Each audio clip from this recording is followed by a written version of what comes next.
함께 나눌 하나님의 말씀은 사무엘상 16장 6절부터 13절까지 말씀입니다. 사무엘상 16장 6절부터 13절까지 말씀을 한 절 한 절 교독하도록 하겠습니다.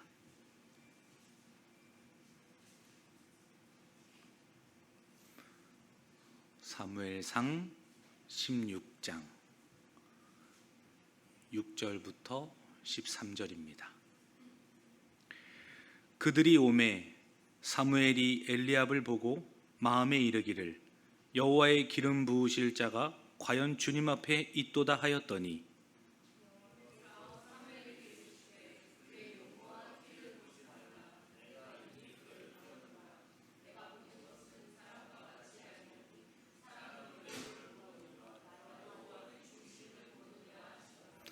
이새가 아비나답을 불러 사무엘 앞을 지나가게 하매 사무엘이 이르되 이도 여호와께서 택하지 아니하셨느니라 하니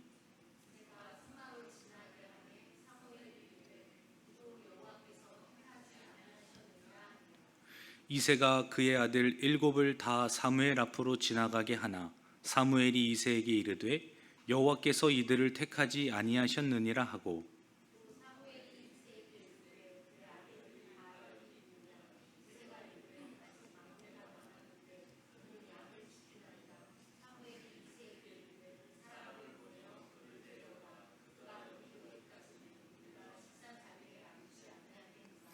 이에 사람을 보내어 그를 데려오매 그의 빛이 붉고 눈이 빼어나고 얼굴이 아름답더라. 여호와께서 이르시되 이가 그니 일어나 기름을 부으라 하시는지라. 사무엘이 기름 뿔병을 가져다가 그의 형제 중에서 그에게 부었더니 이날 이후로 다윗이 여호와의 영에게 크게 감동되니라. 사무엘이 떠나서 라마로 가니라. 아멘. 이어서 어태규 안수 집사님 가정 나오셔서 특송하도록 하겠습니다.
아멘.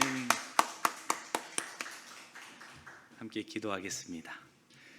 살아계신 하나님 아버지 감사합니다. 추설 명절 가운데에도 주님을 예배하기 위하여서 몸과 마음을 모았던 우리 광문의 성도들을 하나님께서 아시나이다. 그 가운데 중심을 보시는 여호와 하나님께서 복에 복을 더하시고 여호와의 영에 크게 감동하게 하시는 은혜를 구하오니 우리 모든 성도들 한 영혼 한 영혼이 주님 앞에 바로 서는 시간 되게 하시며 가족을 만나고 어디를 가던 주님의 사람답게 성령의 충만함으로 말하고 행동하고 대처할 수 있도록 인도하여 주옵소서. 감사드리며 살아계신 예수님의 이름으로 기도하옵나이다. 아멘. 마음의 중심을 보시는 하나님이라는 제목으로 말씀을 전하고자 합니다. 우리는 사람을 평가할 때에 외적인 기준을 가지고 평가합니다.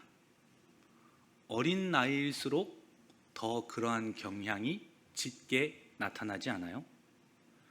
키가 크고 말을 잘하고 능력이 있어 보이면 그분이 참 하나님께서 나에게 허락하신 사람이다. 또 하나님 앞에 합당한 분일 것이다. 우리는 이렇게 생각하기가 쉽습니다. 그러다 나이가 들면은 조금 기준이 낮아지기는 하는데 그래도 여전히 우리는 외적인 기준을 보고 있는 것을 보게 됩니다. 하나님은 우리와 다르십니다. 우리는 외적인 기준과 외모를 보지만 하나님께서는 오늘 본문을 통하여서 나는 중심을 본다라고 말하시기 때문이에요. 우리 함께 옆에 계신 분들과 인사하기를 원합니다. 우리도 중심을 봅시다. 이렇게 인사합니다. 우리도 중심을 봅시다. 아멘. 아마도 하나님께서 외모를 보신다면 어떨까요?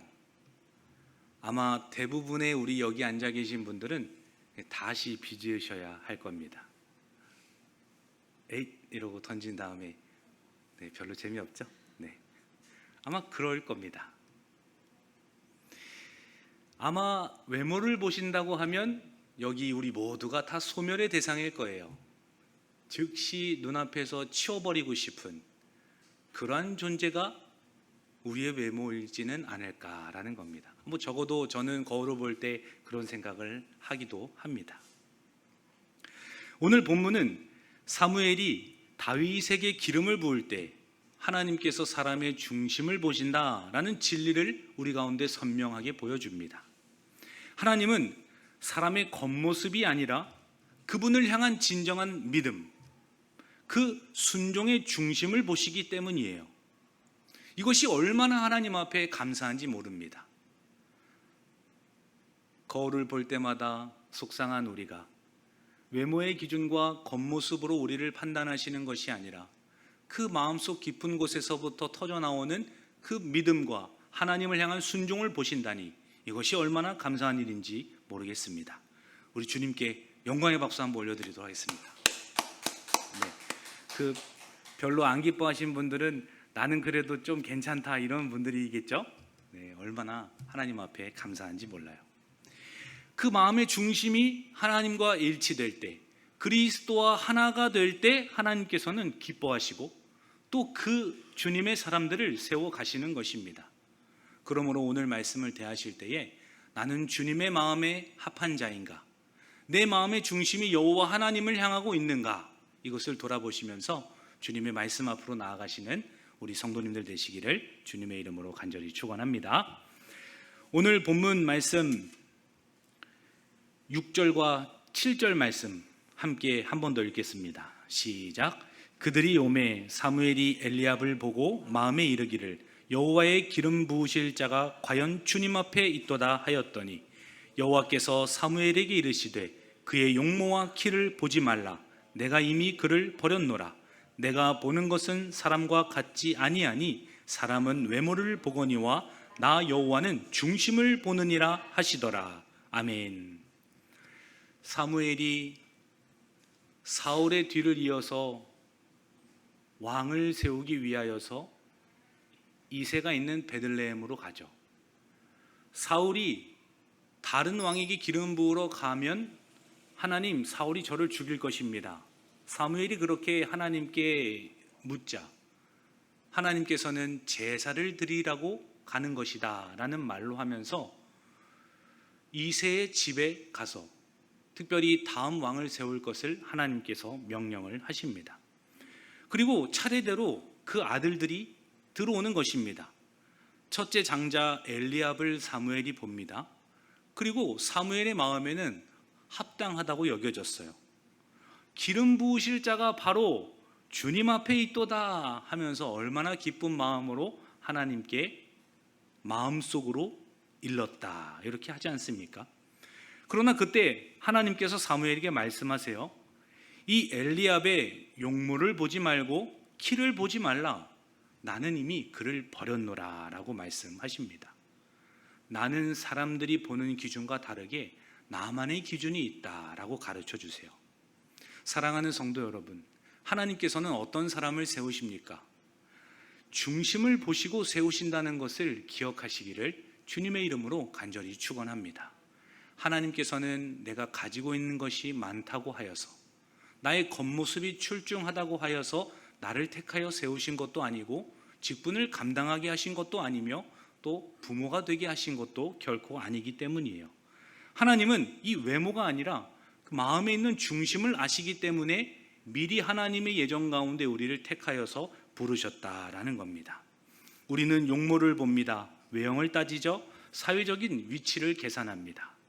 흔히들 40대가 넘어가면 그때부터는 뚜껑 싸움이다, 뭐 이런 말도 하지 않습니까? 오죽하면은 사람들이 그러한 것을 가지고 기준 삼기 때문에 거기에 스트레스를 받고 마음을 빼앗기는 것을 우리는 보게 됩니다. 그러나 하나님이 보시는 중심은 무엇입니까? 이 내면의 인격을 말씀하시는 거예요.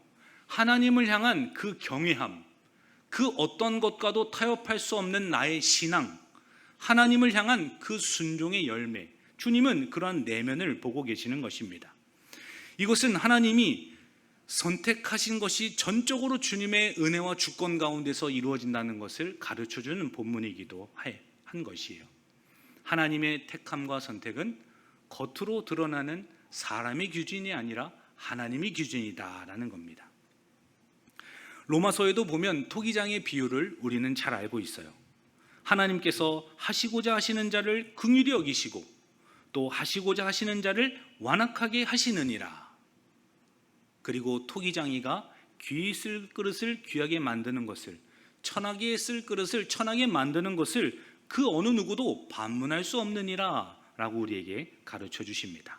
함께 우리 말씀을 찾아보기를 원합니다. 로마서 9장 18절부터 21절입니다. 로마서 9장 18절부터 21절까지 말씀입니다. 우리 함께 읽습니다. 그런즉 하나님께서 하고자 하시는 자를 긍휼히 여기시고 하고자 하시는 자를 완악하게 하시느니라. 혹 내가 내게 말하기를 그러면 하나님이 어찌하여 허물하시느냐, 누가 그 뜻을 대적하랴 하리니, 이 사람아 내가 누구이기에 감히 하나님께 반문하느냐, 지음을 받은 물건이 지은 자에게 어찌 나를 이같이 만들었느냐 말하겠느냐. 토기장이가 진흙 한 덩이로 하나는 귀 쓸 그릇을, 하나는 천이 쓸 그릇을 만들 권한이 없느냐. 아멘.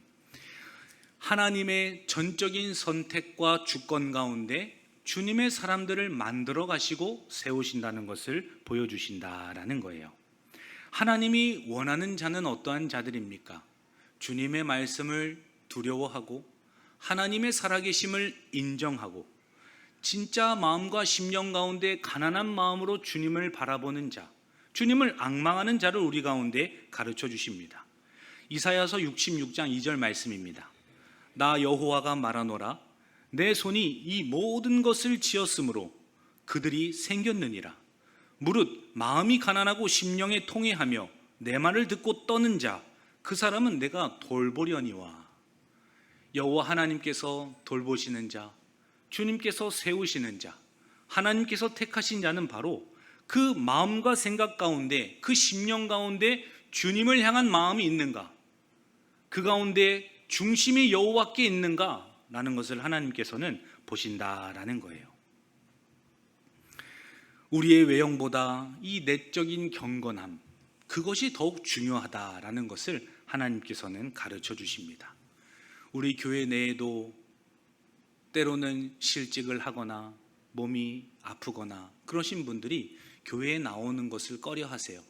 하나님 앞에 드릴 것도 없고 봉사도 할 수 없으니 제가 가면은 짐만 됩니다. 이러한 고백을 하시면서 교회의 발걸음을 어려워하시는 분들을 자주 보지 않습니까? 오히려 연약한 자, 힘이 없는 자, 그러한 분들을 더 돌보아야 하는 것이 교회인데, 오늘날의 교회는 어떻게 해서인지 가진 것이 없으면 나오기가 어려운 그러한 공동체가 되어버린 것 같습니다. 오히려 사회적인 지위가 있는 사람들을 직분자로 세우고 그분들이 일을 감당할 수 있도록 뭔가 더 많은 사람들이 지지해 주는 것 같은 분위기, 이러한 분위기가 오늘날 교회에도 이미 만연해 있지 않는가라는 거예요.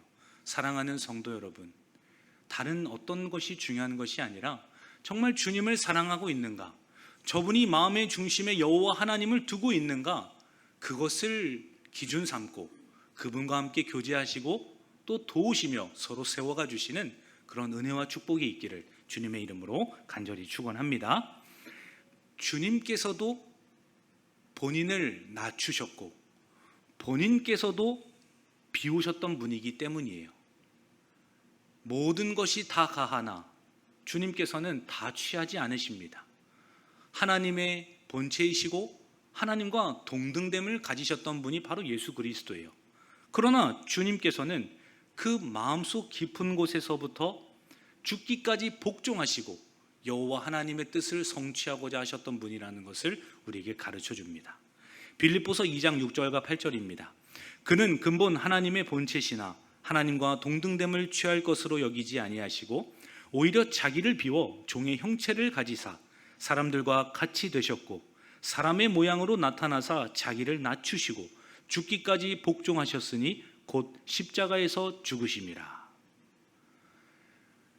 하나님의 마음에 합한 자가 바로 예수 그리스도셨습니다. 그분께서 주님의 마음에 합하셨고 하나님의 마음에 합하셨고 하나님의 모든 의를 이루신 분이신 거죠.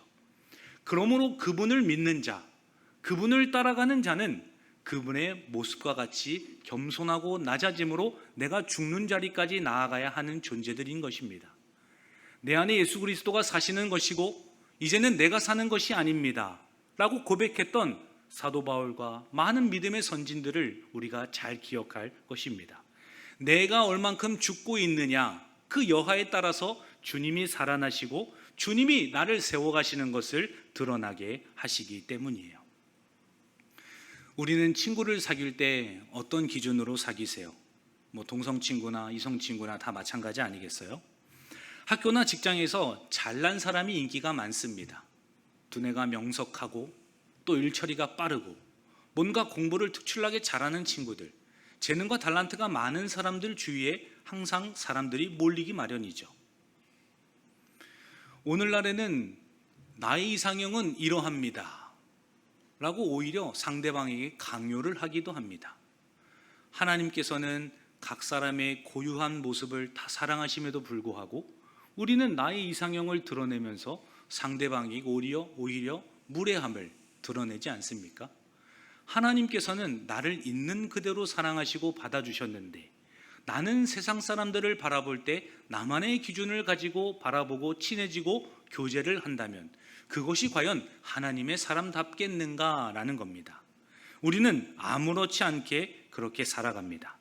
있는 그대로 사랑하고 그 마음 가운데 주님을 향한 경외함으로 같이 함께 사귐을 누리시고 외모를 바라보거나 환경을 바라보거나 그 사람이 어떤 가지고 있는 배경을 바라보는 것이 아니라 정말 주님의 사람답게 함께 교제하고 친구 관계를 맺어가시는 또 동역하시는 우리 성도님들 되시기를 주님의 이름으로 간절히 축원합니다.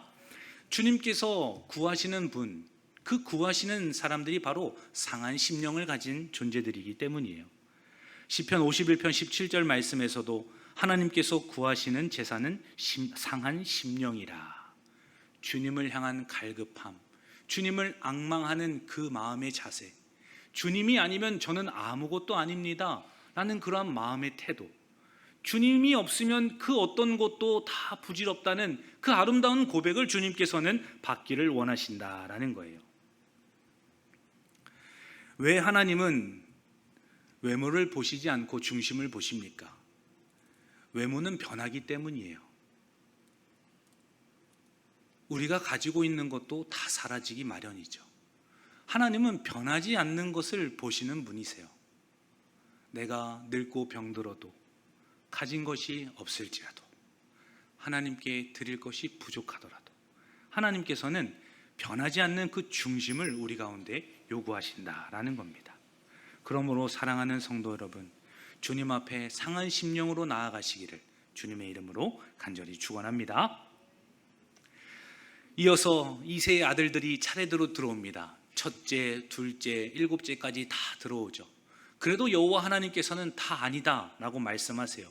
그러자 사무엘이 이제는 더 아들이 없습니까? 라고 물어보자 저기 양을 치고 있는 목자 마지막 8번째 아들이 있습니다 라고 대답을 하죠.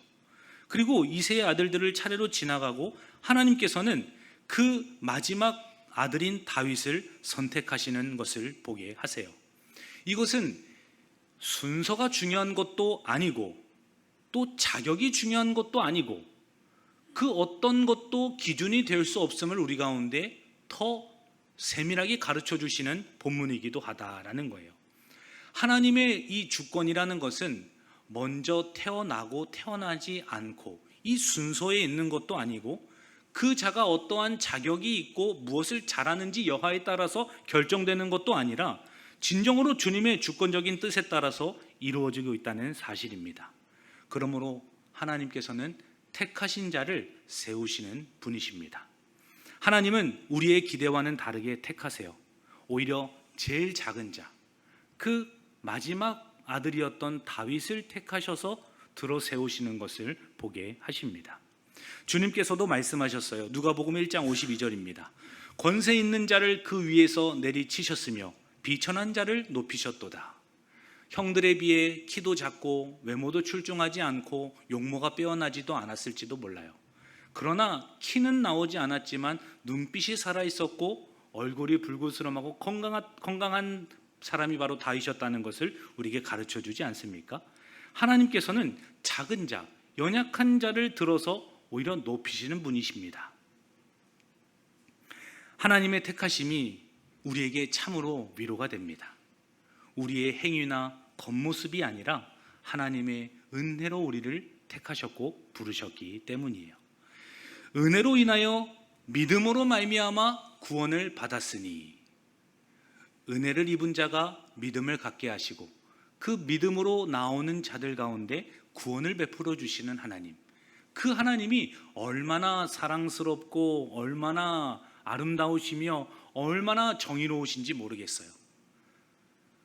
그분 앞에 나와서 그분을 두려워하고 떠는 자, 상한 심령으로 주님의 이름을 부르고 나의 모든 것을 의탁하며 살아가는 자, 바로 마음의 중심을 하나님께 드리는 자들이 우리 광문의 성도님들이신 줄 믿습니다. 우리 함께 옆에 계신 분들을 격려하기를 원합니다. 당신이 하나님의 마음에 합한 자입니다. 이렇게 인사합니다.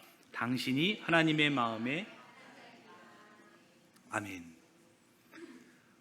하나님을 사랑했던 다윗을 택하셔서 하나님의 위대하심, 하나님의 하나님 되심을 이스라엘 백성들에게 보여주세요. 그러므로 전쟁에 나갈 때마다 승리하고 통일 왕국을 이루는 그 다윗 왕국을 하나님께서 허락해 주십니다. 마지막으로 13절 말씀, 오늘 본문 우리 함께 읽도록 하겠습니다.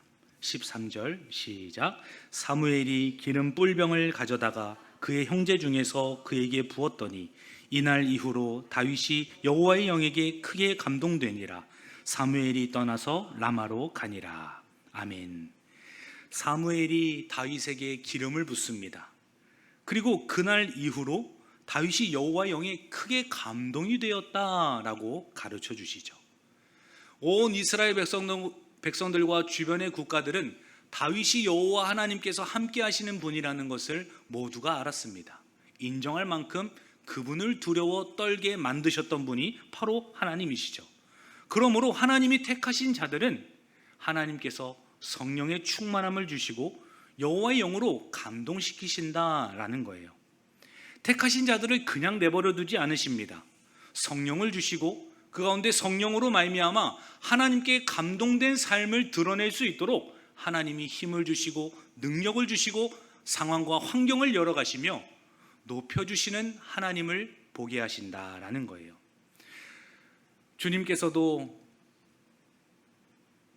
그 제자들과 믿음의 사람들에게 나는 이제 하늘로 올라가지만 내가 너희들에게 또 다른 보혜사 성령을 보내주겠다. 그 성령이 너희에게 임하시면 너희가 권능을 받고 온 유대와 사마리아와 땅끝까지 이르러 내 증인이 될 것이다. 주님께서는 하나님의 사람들에게 성령을 약속하셨어요. 오늘 본문에서 다윗에게 그날 이후로 여호와의 영이 감동이 되었던 것처럼 주님께서 택하신 사람들에게는 성령의 충만함을 반드시 허락해 주신다라는 거예요. 왜 성령을 주십니까? 그 성령을 받아야지만 하나님의 뜻을 우리가 분별할 수 있기 때문이에요. 하나님의 뜻을 깨닫게 하시는 분이 바로 성령이시기 때문입니다. 깨닫게 하실 때에 우리가 또한 순종할 수 있도록 우리에게 믿음을 붙돋아 주시고 또 그 가운데 바른 순종을 할 수 있도록 우리를 격려하시는 분, 우리를 위하여서 친히 말할 수 없는 탄식으로 기도하시는 분이 성령이시기 때문입니다. 그러므로 사랑하는 성도 여러분, 내가 하나님의 택한 사람임을 확신하시고 성령의 감동을 삶 가운데 누리시고 드러내시기를 주님의 이름으로 간절히 축원합니다. 어떠한 말을 하든지 행동을 하든지 누구와 대화를 하며 어떤 눈빛을 주고받든지 그 가운데 성령 하나님께서 이 시간 가운데 함께 하시고 일하여 주실 것을 마음속으로 기도하면서 그 시간을 보내는 것입니다. 일을 할 때에도 또 자녀들을 양육할 때에도 우리 교사분들은 또 주일학교나 우리 중고등부 청소년 학생들을 가르칠 때에도 영과 영이 함께 교제한다는 것을 꼭 기억하셔야 됩니다. 그래야지만 성령이 감동하였다는 것을 나도 알고 상대방도 알고 하나님께서 복을 부어주시기 때문입니다. 성령의 충만함으로 하나님의 뜻을 깨닫고 즉각적으로 순종하시는 우리 모두가 되기를 주님의 이름으로 간절히 축원합니다. 에스겔 선지자한테 하나님께서는 말씀하셨어요. 36장 26절과 27절입니다. 또 새 영을 너희 속에 두고 새 마음을 너희에게 주되 너희 육신에서 굳은 마음을 제거하고 부드러운 마음을 줄 것이며 또 내 영을 너희 속에 두어 너희로 내 율례를 행하게 하리니 너희가 내 규례를 지켜 행할지라. 성령께서 우리의 굳은 마음을 연하도록 부드럽게 만들어 주십니다. 그리고 여호와 하나님의 말씀을 사모하도록 그 율법을 즐거워하도록 우리를 이끌어 가시는 것을 보게 돼요. 그러므로 내 마음이 완악한 상태라면 성령의 부드러움을 구해야 할 것이고 여호와 하나님의 말씀대로 지켜 살아가지 못한다면 성령께서 그 말씀을 즐겁게 나를 도와주시도록 기도해야 하는 그 특권과 은혜, 그 요구의 삶이 우리 가운데 주어졌다라는 겁니다. 사랑하는 성도 여러분, 굳은 마음을 부드럽게 하시는 성령을 체험하시기를 주님의 이름으로 간절히 축원합니다. 주님의 말씀이 지키기 어렵고 날마다 저기 먼지가 쌓이든 말든 덮어두고 싶지만 그럼에도 불구하고 한 번 더 말씀을 펴게 하시고 말씀이 기억나게 하셔서 그 순간에 믿음으로 순종하게 하시기를 주님의 이름으로 간절히 축원합니다. 하나님 아버지 감사합니다. 주님의 마음에 합한 자가 다윗이었던 것처럼 우리의 외모나 용모나 그 어떤 자격을 보고 우리를 택하신 것이 아니라 하나님의 기쁘신 뜻 가운데 우리를 부르시고 택하여 주신 줄 믿습니다. 하나님께서는 연약한 자, 비천한 자를 높여 주십니다. 오늘도 주님의 말씀을 듣고 세상 속으로 또 가정으로 일터로 나아가는 우리 성도들을 기억하여 주옵시고 다윗이 여호와의 영에 크게 감동이 되었던 것처럼 이 시간 성령의 충만함으로 우리 가운데 임재하시고 역사하시는 주님을 보게 하여 주옵소서. 감사드리며 살아서 우리와 영원히 함께 하시는 예수님의 이름으로 기도하옵나이다. 아멘.